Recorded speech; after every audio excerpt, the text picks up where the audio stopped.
Welcome. So today I'll be unboxing the BENQ projector. So this is going to be, just kind of get it in the frame. So there is apparently no marking. Oh no, there it is. Let me just kind of cover that up so nothing falls out. So this is going to be the BENQ X500i, which is one that I am really excited for. I just like yesterday unboxed one of probably the crappiest projectors I have ever held in my hand, and this will probably be one of the best ones I have ever interacted with. So anyway, let's just get straight into it.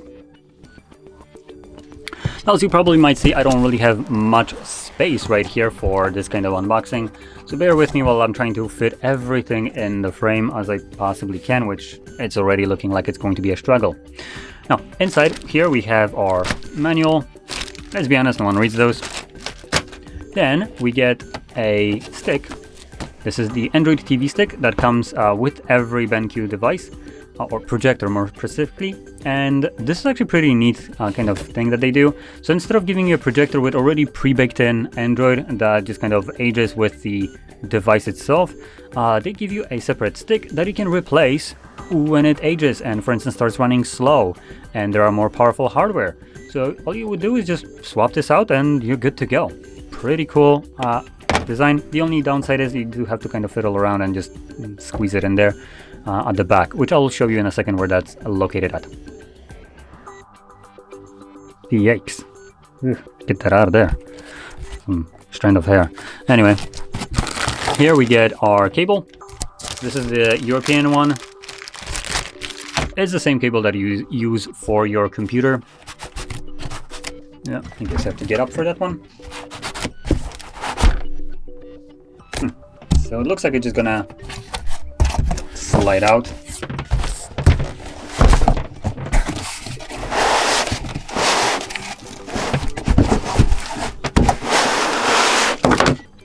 That was a remote control. There we go. Okay. And there is nothing else in the box. So here we have the projector. Now let's take a look at the remote control, which... There we go. Looks pretty slick. Buttons are very, very tactile, so the remote control feels premium. And one more thing about the remote control is the fact that it actually comes with backlighting. So when you press a button, it lights up all the buttons right here. I might show this off if I can actually find batteries, but at the moment I don't see any kind of batteries included. Anyway, I just also get a look at this. I'm gonna put my hand under so I don't like slam the projector right away. Wouldn't want to pull Linus and start dropping things all around. There we go. Come on.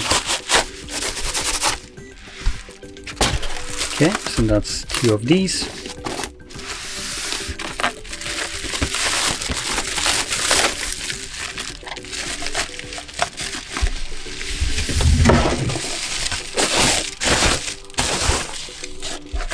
There we go. Now in terms of size, it is I would say a normal size projector as you would typically see. It's obviously smaller than like the portable ones. Portable ones have been getting really good in recent times. So yeah, this is what you would probably more traditionally associate with the size of a projector compared to like the ones that come even with the battery built into it from, what is it, no, not Anchor. Whatever, I don't really care. But let's talk about the actual projector right here, because it does come with some interesting tech. So number one, you can actually see we do have, if I flip it over so the writing is correct, we have a focus and we have a zoom. So we do have a manual zoom wheel right here that you can utilize. This is obviously the manual one, so it won't impact latency of the projector. There is also digital one that you can mess around with the settings of the projector itself, along with the manual, automatic keystoning on it. So it's a very nice feature, but considering this device is, there we go, if we can see that, a gaming projector, which is kind of a cringe thing to state on a device.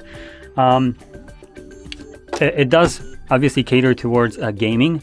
It's spec'd out to do that very well, and well it does. So any kind of use of these kind of features that are automatic, like zooming in, focusing, or for instance keystoning, will impact the latency of this projector.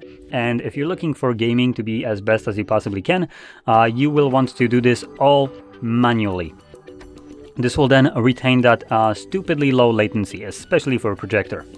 So that being said, this is a 4K projector, which I'm pretty sure we can probably see somewhere up the front. Let's see. Oh yeah, we do. So we have 4K X series projection or projector. So there we go. You can see it is a 4K. Now the way it achieves this, it basically overlays 4 different images at the same time to give you this better resolution, 4K specifically. And 4K right here will be at 60 frames per second with, if I remember correctly, about 16 milliseconds latency. So that alone is already a pretty good latency, I would say.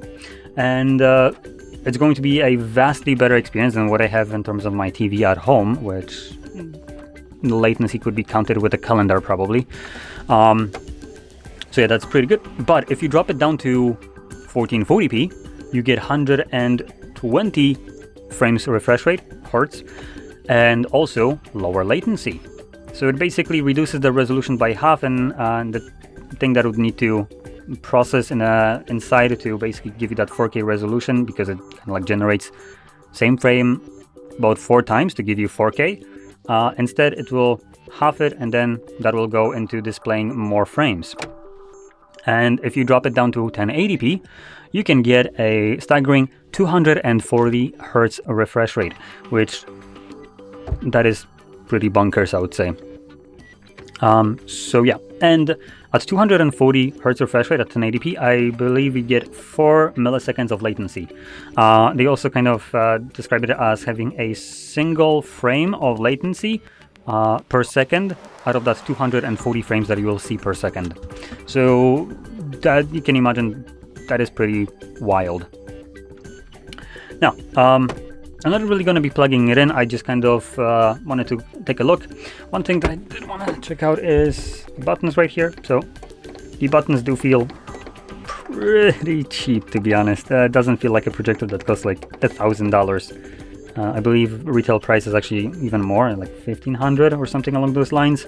But you can get it for a little bit less than that, probably like $1,200 on Amazon. At least that's where I've seen it at this price. So yeah, now I was going to mount the stick in here, but I just realized I don't have a screwdriver for this. So I'm just gonna quickly point that out where that is. So let me just grab it into my hand.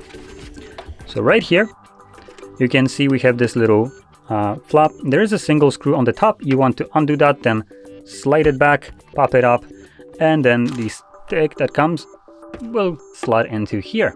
There is a HDMI port. So this has a female end and you have a male end right here. Just kind of plop it on here. And then on the other side, you have the micro USB for delivering power to the actual stick itself. So there we go. And talking about the I/O at the back, we have 2 different HDMI 2.2 ports. One also gives you audio. Then we have Type-C port for image, for instance, from like MacBooks. We also have this outdated display port right here, or not really display port. It's for display, but not display port. I think it's VGA as it was called, but I could be wrong. We also have a USB and the optical audio it is, whatever it's called. It's one of those like weird cables. Never really used it, but I know of it. So yeah, there we go. That's the I/O at the back. So anyway, super hyped to actually interact with this. This is one projector that I actually was writing to BENQ if they could kind of like send me one that I could review. Still waiting. So this is not this is not sponsored by them in any kind of way. Fortunately, even though I did try to get it from them. So thanks BENQ for nothing. But I am super hyped to try it out. From what I've seen about this, it's an amazing piece of hardware, which I am very hyped to actually use myself. So yeah, anyway, If you found this video helpful, don't forget to hit like, subscribe, and thanks for watching.